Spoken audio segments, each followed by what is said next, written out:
Ensuring the safety and security of occupants is the foremost concern in any building, but perhaps nowhere more so than in healthcare facilities.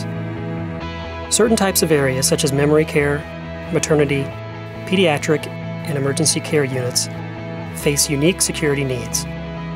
But until recent years, these were not specifically addressed by the model codes.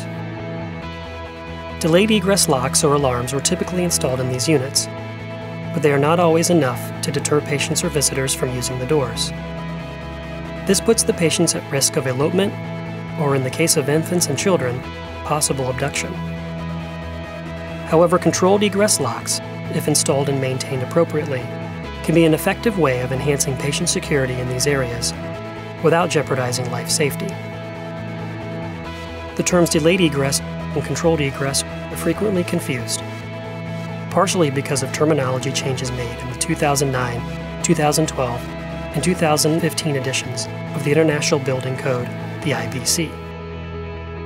Although the actual requirements for controlled egress locks in healthcare facilities didn't change much from one edition to the next, it took a couple of revisions to settle on the term controlled egress lock, clarifying that delayed egress locks and controlled egress locks have different requirements. A delayed egress lock operates like this. When a 15-pound force is applied to the hardware for up to 3 seconds, an irreversible timing sequence begins.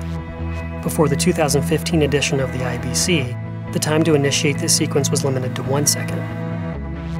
The door remains locked on the egress side for 15 seconds, 30 seconds with approval from the AHJ, and then releases to allow egress.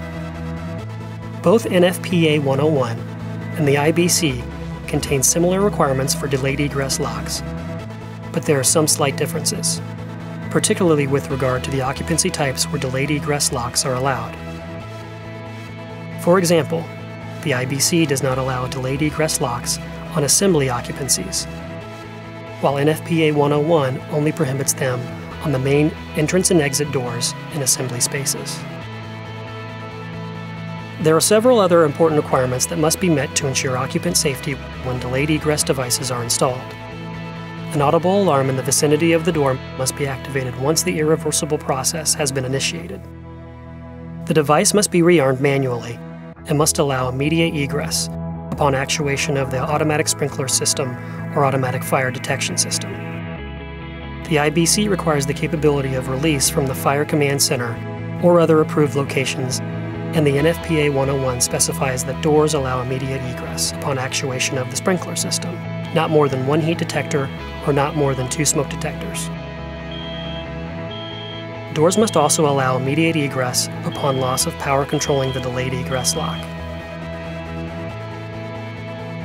Emergency lighting is required on the egress side of the door, and signage is required to be mounted on the door, adjacent to the release device, stating, "Push," or "pull" if that is the case, until alarm sounds. Door can be opened in 15 seconds, or 30 seconds if approved by the AHJ. The IBC specifies the sign must be above and within 12 inches of the door exit hardware. NFPA 101 further specifies a visible, durable sign with letters 1 inch high minimum, with 1/8 inch minimum stroke width on contrasting background. The 2015 IBC has added a requirement for the signage to comply with the visual character requirements of ICC A117.1. The 2015 IBC also includes an exception for Group 1 occupancies where the care recipients require restraint or containment. Installation of a sign is not required. While delayed egress locks must automatically unlock 15 seconds after a building occupant actuates the device, a controlled egress lock allows the egress doors serving certain areas to remain locked until they are unlocked by staff, the automatic fire protection system, or power failure.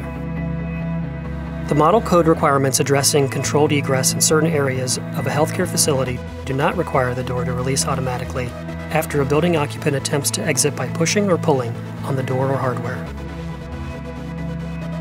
The IBC does not specifically state which type of healthcare units can be equipped with controlled egress locks, but limits their use to Group I1 and I2 facilities where patients' clinical needs require their containment. The 2015 IBC commentary states, the areas where controlled egress may be permitted include psychiatric areas, dementia units, Alzheimer units, maternity units, and newborn nurseries. Code officials may also permit these provisions in other areas such as emergency departments or pediatric areas where the safety and/or security of the occupants are of primary concern. This helps to establish the intent of this section of the IBC, but the authority having jurisdiction, the AHJ, may provide additional guidance. Beginning with the 2009 edition, NFPA 101 includes similar controlled egress requirements in Chapter 18, New Healthcare Occupancies, and Chapter 19, Existing Healthcare Occupancies. Chapter 7 of NFPA 101 also includes a section addressing delayed egress.